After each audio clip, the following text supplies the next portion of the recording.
Good morning to everybody here. It's great to see you all.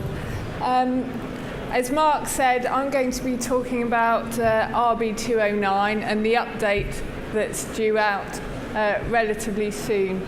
The talk is entitled What to Expect in the New Edition. Now, what I'm actually going to do is talk about the review and the recommendations that ADAS made as part of that review that was commissioned by AHDB. I can't guarantee exactly what is going to be in the new edition of the RB 209 because that's still being drafted, as Mark said. But this is it will be a good indication of where things are going. So no doubt everybody will be familiar with this document. I like that Mark brought the original 1973 first edition. This was the 8th edition from 2010, and it was published by DEFRA based on data that was collected up to 2009. So you can see that we've had quite a few years of data that we need to add into there. It's been estimated that about £11 million has been spent on relevant research that could go into a new edition of RB 209 since the 8th edition. That includes things on research on soil, on micronutrients, on nitrogen responses. So there was quite a lot of information that's been gathered since that last edition. So I said DEFRA funded that edition of the RB 209, but now it's under the responsibility of AHDB to produce the new edition. So AHDB commissioned ADAS to carry out some research and a review of all the data, including new data, and make recommendations based on that review to feed into a new edition. And as Mark said, the new edition is due to be out soon. It's due to be out May next year. It's being drafted at the moment based on the findings of the ADAS review. I haven't got time to go through all the changes that might be being made in RB 209. The review went from everything from the principles section right up to grassland and horticulture. I obviously haven't got time to talk about that, so I'm just going to talk about a few key changes that are going to be enabled in the arable crop section. And firstly, these changes will involve updating the nitrogen recommendation tables, the key tables that everybody uses to work out how much fertiliser to put on. And this has involved research and findings for wheat and barley and oilseed rape, but also more minor crops such as oats and triticale as well. There is proposed changes to adjust nitrogen recommended rates based on predicted yield.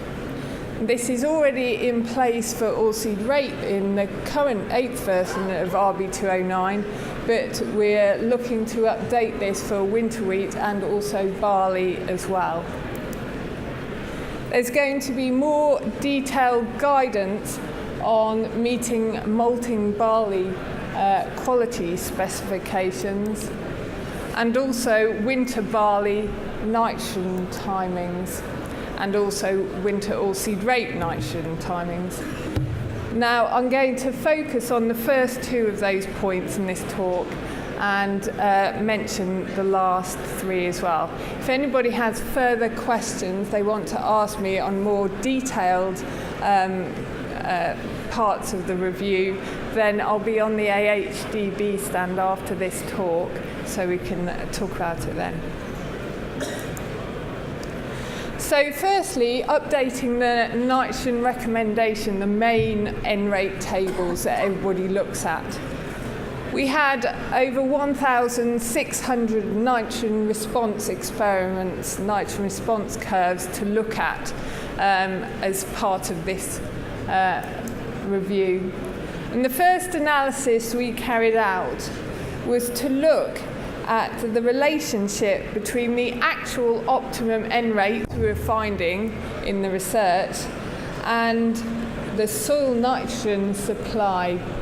And then also we looked at the relationship with the current, what would be currently recommended in the 8th edition of RB209. So this is a winter wheat example. We did this for all crops, but this is just for winter wheat. We have four of the RB209 soil type here, and each point on the graphs are a nitrogen response curve, so a site by season by treatment combination for each of the soil types. The dotted lines are the actual relationship regression between the optimum N rate and the soil nitrogen supply, and the blue solid lines are the what would have been recommended in RB209 8th edition.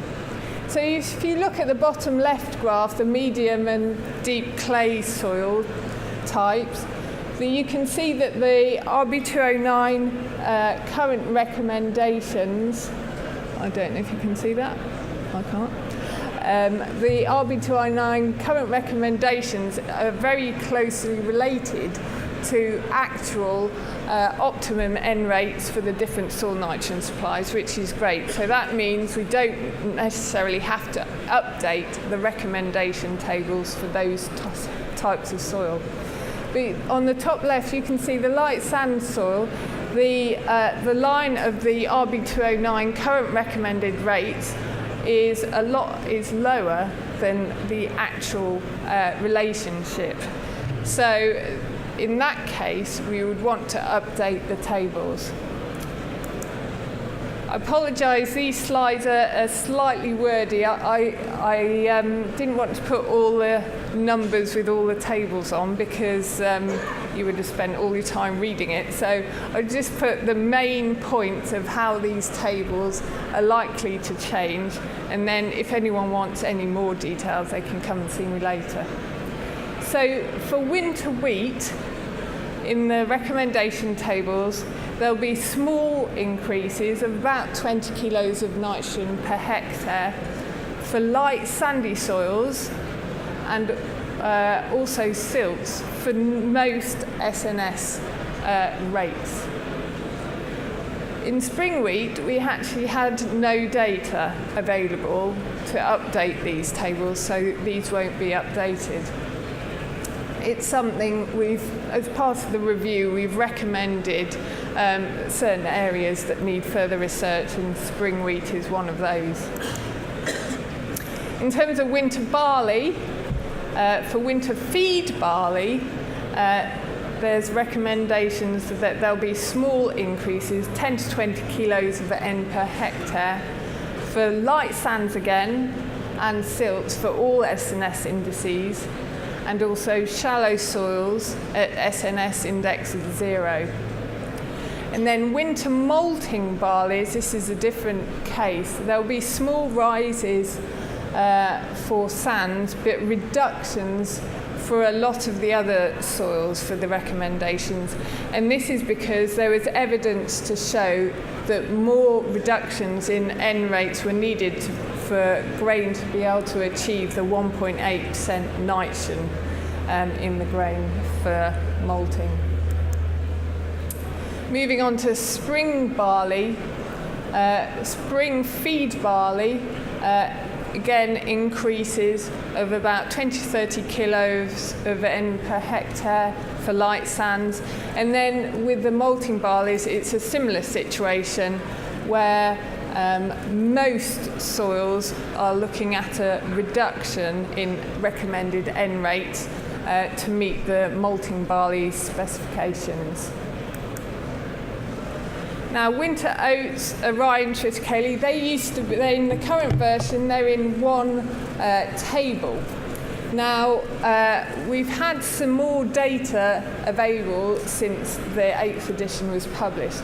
In oats, there hasn't been a huge amount of nitrogen response experiments carried out, but those that have been carried out have shown that generally there's quite a big increase in nitrogen fertiliser required compared to what is the current maximum N recommended rate, which is 150 kilos of N per hectare. So oats nitrogen recommendations are going to be increased by 40 kilos per hectare across the board, all soil types, all SNS indices. Now, this comes with the caveat that if you're in a very high lodging situation, you might not want to do this. But we think that this 40 kilos is actually a conservative estimate, and actually if there's further research carried out, it may be that it might change again. With triticale, we've actually had quite a number of experiments carried out in triticale, and those experiments have found that there's no actual difference between the optimum N rate for triticale and wheat. So this means for the new edition of RE209, the triticale recommendations will be the same as wheat recommendations in the same tables. There are a number of conditions associated with triticale. We'd recommend that you reduce the rates by about 40 kilos per hectare if you've got a high lodging risk situation. Also, because triticale is often traded at a discount to wheat, obviously the break-even ratio, the point at which it's economically worth applying more nitrogen, may well be lower for triticale than for wheat. So this should be taken into account as well. And also thinking about the yield adjustment factor, which I'm going to talk about in a minute. If your triticale is in a low input, low yielding type situation, then you may want to reduce nitrogen rates there as well. With rye, those recommendations are actually staying the same because we actually had, again, no data to be able to update those tables. So that's the nitrogen recommendation tables, and generally there are some changes happening there. But I'm now going to think about adjusting nitrogen rates for predicted yields. This is something we already do in oilseed rape, but we've looked at the data also for wheat and for barley now as well. And so we think, based on this data, that it is worth adjusting nitrogen rates depending on your yield. So I'll just show you an example of this sort of analysis we carried out on this data. This is for winter barley, and it shows the effects of yield on nitrogen requirement. So you can see the yield along the bottom and the nitrogen requirement along the side. So the nitrogen requirement it's a bit of a long equation, but it's the soil nitrogen supply plus the optimum N rate times 0.6, because that's generally assumed as the fertiliser uptake efficiency. So if you look at these data, each of the points are a site by season by treatment combination, so each is an N response curve. You can see that there's a significant positive relationship between yield and N requirement. So as yields are increasing, the N requirement gets higher.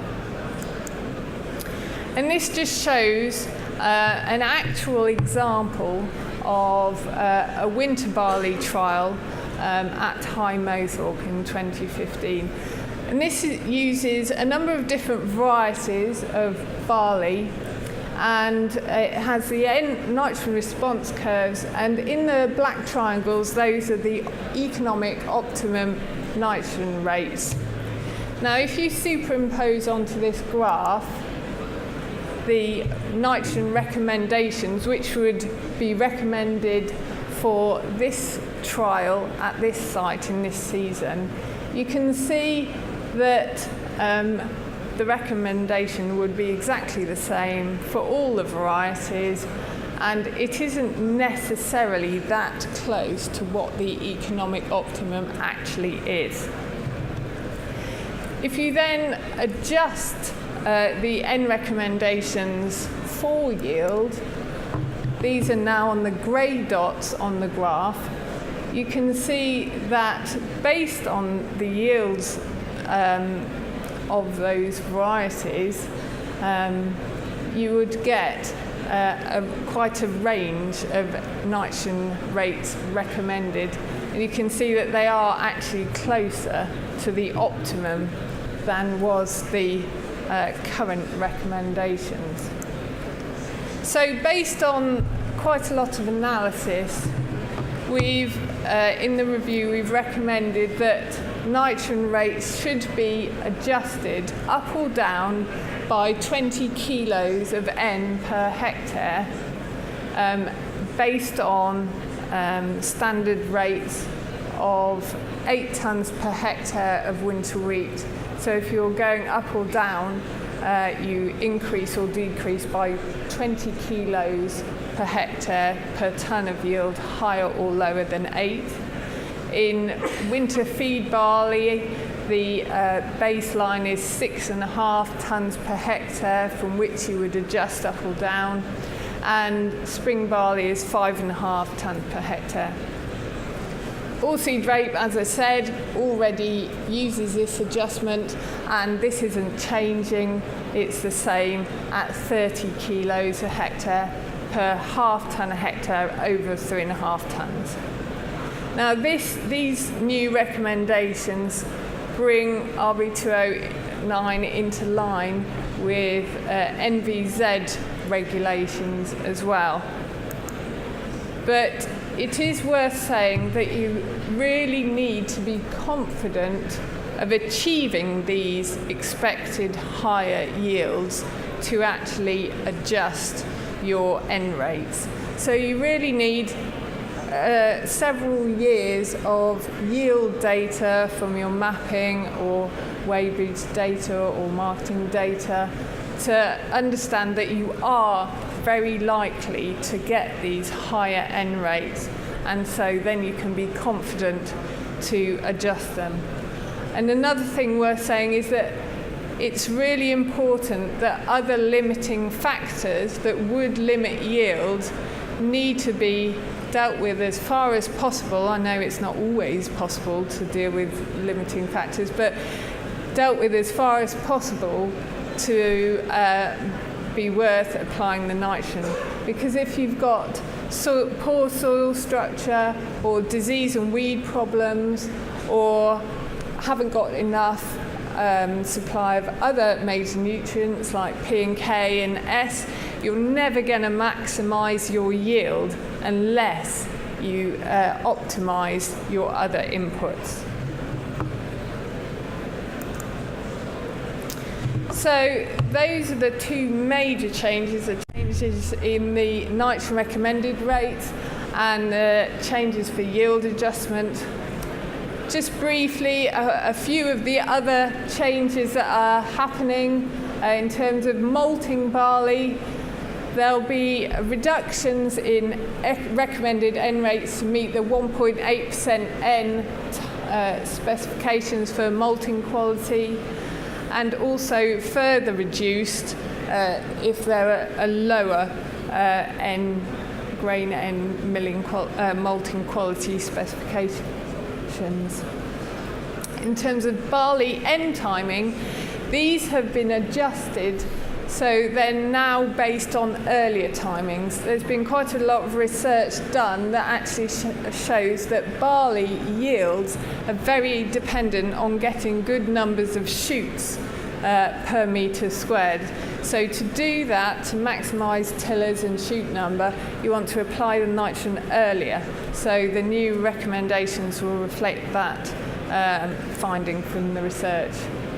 And in terms of an all-seed rate nitrogen timing, this is now moving to a more canopy managed timing regime, which is based on trying to achieve a green area index at mid-flowering of 3.5.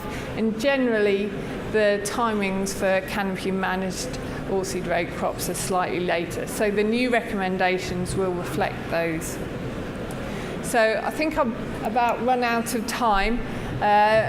So thanks very much for your attention.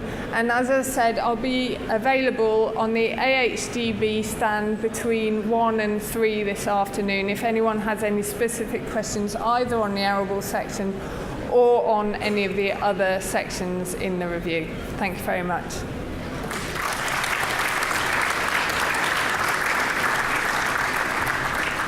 Any quick questions for Sarah, just on the back of that presentation? We've got one on the front row here.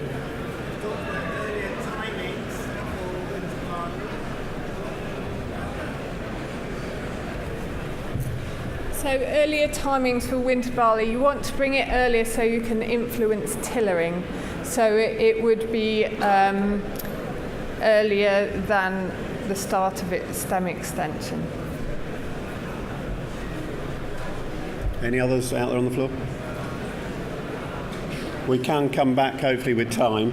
So yeah, thank you very much, Sarah, for that.